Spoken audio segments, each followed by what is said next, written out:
Doctor గారు, మా ఆవిడతో సెక్స్లో పాల్గొన్నప్పుడు వీర్యస్ఖలనం అవడానికి ఎంతో సమయం తీసుకుంటుంది.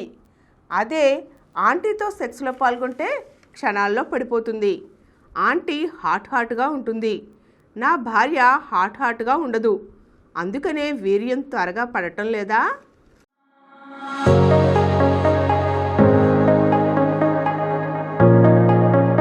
వాళ్ళ ఆవిడతో సెక్స్ చేస్తే ఎంతో వీర్యం పడదు. అదే ఆంటీ పిలిచినప్పుడు ఆంటీ దగ్గరికి వెళితే మాత్రం క్షణాల్లో పడిపోతుంది. పైగా ఆంటీ చాలా హాట్గా ఉంటుందంట. అంటే మంచి రెచ్చగొడుతుంటుంది, ఏం చేస్తుంటుంది, ముద్దులు పెట్టుకుంటుంది, రకరకాల భంగిలో పాల్గొంటుంది.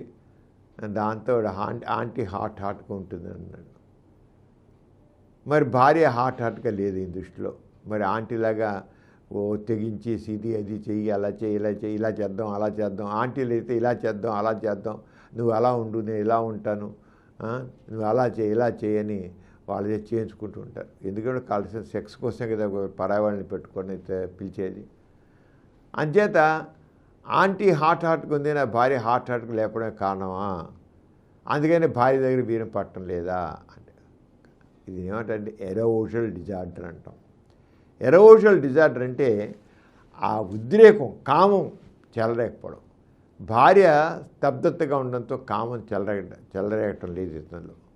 కామం చెలరేకపోవడంతో వీర్యం పడడం చాలా టైం తీసుకుంటుంది. మరి అక్కడ ఆంటీ చాలా హాట్గా ఉండన్నాడు కదా, రకరకాల ఇలా చేద్దాం, అలా చేద్దాం, ఇలా కూర్చో, అలా కూర్చో, ఇలా పడుకో, అలా పడుకో, ఇలా నించో, అలా నించో, ఇలా కానీ ఆమె అది చేస్తుండగల్లా వీరికి ఎక్కడ లేనటువంటి మూడు వచ్చేస్తుంది. అది వీర్యం పడిపోతుంది ఆంటీ దగ్గర. భార్య అలాగా మరి ఆంటీలా చేయట్లే కదా, అంతే అట్లా.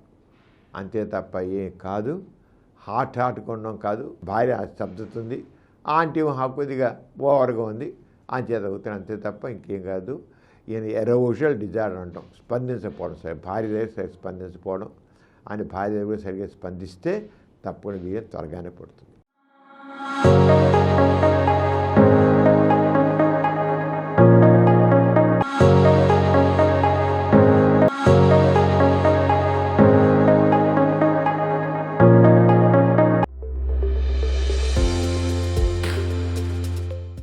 కార్యక్రమం మీకు ఎంతో నచ్చింది కదా.